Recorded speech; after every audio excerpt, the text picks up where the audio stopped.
Cara, que monstro você virou, hein, cidadão? Legal, né, meu? Pô, cara. Sabe o que mais me admira no seu comportamento? É a sua atitude Uhum, e a maneira como você acredita em você, né? uhum. Isso pra mim é ter comportamento de desobediência produtiva. É acreditar naquele fogo que você tem dentro do peito, cara. Você veio do nada, meu irmão. E aí hoje tá explodindo, cara. Você tá ganhando milhões aí com marketing digital, impactando e melhor, transformando vidas de pessoas. Quando você percebeu que tinha esse talento? Caramba, eu percebi. Na verdade, assim, aconteceu uma coisa na minha vida quando eu tinha 14 anos e eu. Foi um indício. Foi um indício. Eu não dei muita bola. Foi assim, ó. Eu lembro até hoje. Eu tinha dois amigos, Rodrigo e Tati. Eles namoravam. Eu tava na escola, eu era um ano adiantado. Então eu com 14 estava no primeiro colegial. Então eu estudava com os meninos de 15. Então eu era um moleque mais novo da turma e tal. E eu lembro até hoje, eu morava com os meus pais num apartamento que a gente cresceu super, assim, simples, né? Um apartamento de 50 metros quadrados, morava uma família de 5 pessoas. E eu lembro até hoje, um telefone, aquele de disquinho assim, cinza, tocou, era a Tati. Joel, Rodrigo terminou comigo. Eu falei, pô, o que aconteceu, Tati? Não sei, porra, Joel, o Rodrigo terminou comigo, cara, falou alguma coisa pra mim. E eu comecei a falar algumas coisas pra ela, ela parou de chorar. E no finalzinho da ligação ela estava rindo. Você virou a pessoa. E eu virei a pessoa, ela falou, cara, ainda bem que eu liguei pro cara certo. Aconteceu aquilo. Mas eu me dei conta recentemente que eu já faço isso de uma maneira meio intuitiva, de uma maneira meio natural, faz tempo. Então quando o cara tava nadando, ele perdia uma competição, eu falei, cara, melhora a tua braçada aí, meu, arruma, levanta o cotovelo. Levanta o teu cotovelo. Ele levantava, putz, já melhorei. Eu falei, pô, cara, você tá desfocado, meu, vem pro treino, tá comendo tudo errado, por que você tá fazendo isso? Só que o cara, ele me ouvia porque eu era o melhor da equipe. Mas o que eu não tava entendendo é que eu estava me tornando um professor. Aí depois eu fui para educação física, virei professor e como professor eu comecei a ensinar. E aí eu comecei a treinar atletas e eu não estava percebendo que eu estava virando um treinador. Depois eu treinei vários atletas e eu não estava percebendo que eu estava me tornando um mentor. Então foram vários momentos que eu fui percebendo. Mas se eu tiver que voltar, o primeiro grande momento que eu lembro foi o dia que eu atendi o telefone e era a Tati, cara. Muito Eu tinha interessante. 14 anos. E aí você percebeu que você tinha essas características, se apropriou delas. Demorou até você entrar nessa jornada e que de fato ela te mostrasse por meio de números que você estava no caminho certo? Rolou muita incerteza no caminho? Muita, muita. Do ponto de vista, eu quero viver disso pro resto da vida, foi com 20 anos que eu tive a certeza. Eu quero viver disso pro resto da vida. Ensinar. Ensinar. Quando eu falei, a gente tá em 2021 gravando isso, cara. Eu percebi em 2014 que eu falei assim, eu só preciso ser ouvido, porque se a minha mensagem chegar em mais pessoas, eu sei que eu vou conquistar as pessoas. Eu sei da minha mensagem, eu sei da minha verdade. Eu preciso aprender internet. Isso só aconteceu em 2014. Cara, isso foi 13 anos depois. Tá. 13 anos depois. A história foi o seguinte, meu pai é negro. Meu pai morreu, meu pai é negro, minha mãe branca. Minha família é toda negra. E eles são pobres, nordestinos, aquela história toda. Uma história muito bonita da minha família. E meu pai é um cara que venceu na vida, mas ele passou fome. Ele foi pescador, filho de pescadores, lá em Maruim. E ele mostrou pra mim, cara, através do trabalho duro, através da responsabilidade, através da educação, você vai virar o jogo. Meu pai nunca usou droga, nunca se enfiou em besteira. Meu pai sempre muito certinho. E eu cresci vendo meu pai estudando o movimento negro. Esse negrão, aquele negrão. Mas ele não era um defensor do negro contra o branco. Ele curtia os negros que faziam diferença na história. Ele não era um ativista, mas ele admirava o trabalho dos ativistas. Isso. Aí eu lembro que em São Paulo, não sei quanto tempo atrás, teve o primeiro prefeito negro que até morreu, foi o Celso Pitta. Celso Pitta. E aí eu lembro que ele teve um problema de corrupção. E aí meu pai falou assim, pô, meu, eu lembro até hoje, cara, eu era moleque, ele falou, pô, já é difícil ter negro, cara. Aí entra um, aí faz besteira. Aí também o cara não quer ajuda também, né? Eu lembro disso até hoje, assim. E aí foi muito curioso porque quando eu era pequeno, meu pai me filmava competir e eu via numas fitas cassetes. Videocassete. E numa fita videocassete que eu tinha 13 anos de idade, ele escreveu assim, você é meu Anthony Nest. Guarda essa história. Você é meu Anthony Nest. Até eu saber quem era Anthony Nast, cara. Pai, quem é Anthony Nast, pai? Aí ele, com meu 13, 14 anos. Filho, Anthony Nast é o primeiro negro da história do planeta Terra a ser campeão olímpico. Ele é do Suriname. Suriname é um país desse tamanho, subdesenvolvido. E ele foi tão...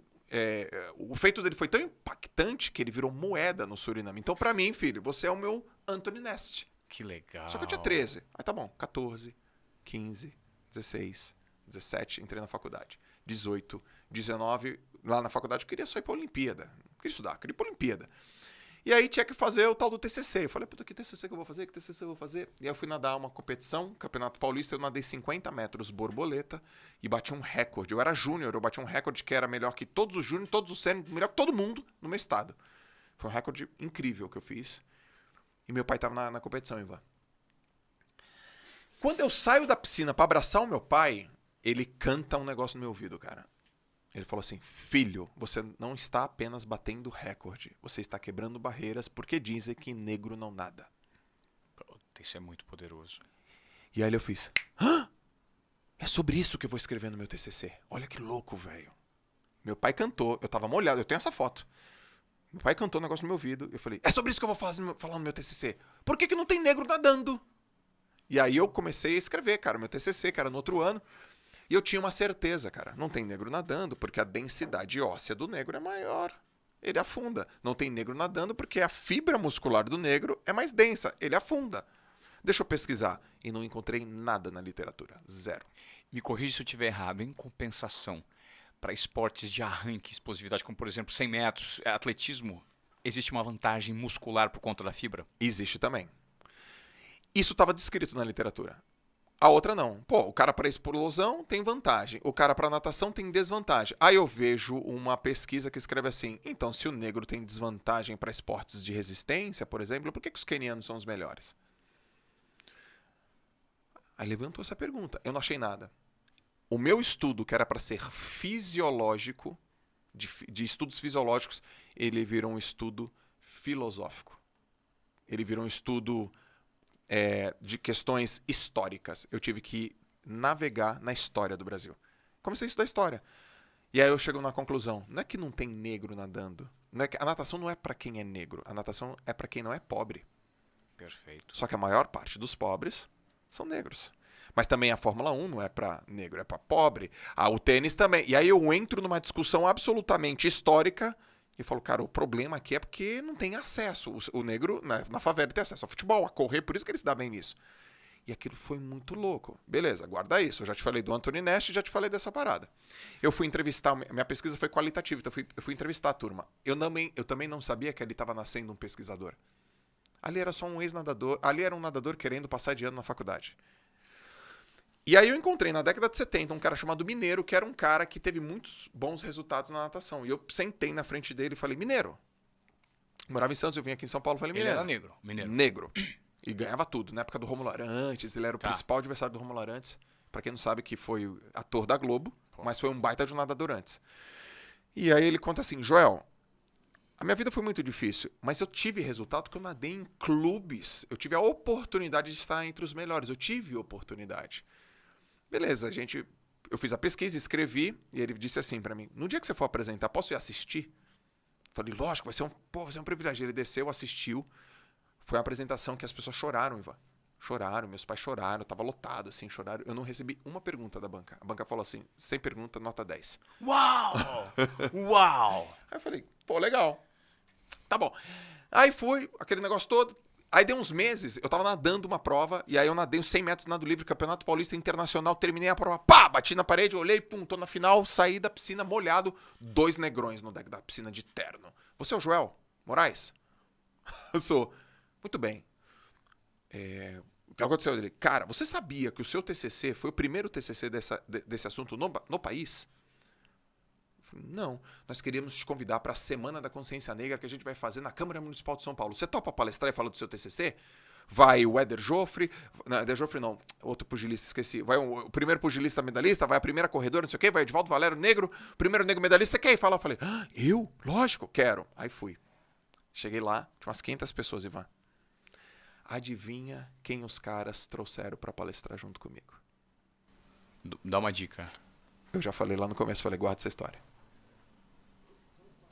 Os caras, bom, mineiro não foi. O seu pai? Quase. Mais ainda, porrada. Tem a ver com meu pai. Ai, cara. Eu falei, guarda essa história. Eu não sei se... Você falou que seu pai era pescador. Quem os caras trouxeram também para palestrar na semana no movimento de consciência negra. Ai, cara. Alguém da sua família? Não. Não foi alguém da sua família? Anthony Nest. Mentira. Os caras trouxeram o Anthony Nest. Passou pela minha cabeça falar o Anthony Nest, mas eu falei assim, não pode ser assim. Ele me falou, guarda essa história. Eu falei, mentira. Os caras Trouxeram o Anthony Nest. Que era o fruto de toda a inspiração da retórica do teu pai. E aí eu tô sentado, tá o Anthony Nest de um lado, o Edivaldo Valério, que foi o primeiro negro medalhista brasileiro, e eu, cara, com 20 anos de idade. Uma galera... Meu pai não pôde ir porque ele tava trabalhando, meu pai também não sabia. Liguei meu pai no banheiro chorando. Pai, o que foi? Anthony Nest está aqui, dele, não acredito. Aí meu pai fala assim, já posso morrer feliz. Olha que louco isso, meu pai. Tipo assim, ele fala assim, eu sou maior do que os meus sonhos. É legal, cara. É animal, né? Legal. Ivan, tinha uma galera na plateia. Eu não conhecia ninguém da plateia, eu só conhecia uma pessoa. Meu irmão. Meu irmão tinha uns 15 anos. Eu olho pro meu irmão naquele mundaréu, o meu irmão tá com os olhos igual tá o teu agora. Porque quando eu vejo... o Joel, ele tem uma manha que é o seguinte. Eu falo sobre comunicação. Poucas pessoas do mundo do marketing digital têm um estilo de comunicação tão apurado quanto o seu, né? A gente estava falando sobre isso. Sim. E por quê? Porque você fala de forma verdadeira, né? Você fala com a linguagem do coração. E isso de fato impacta. Então a gente se emociona, porque eu já estou dentro da tua história. Então, contar essas histórias é muito rico, né?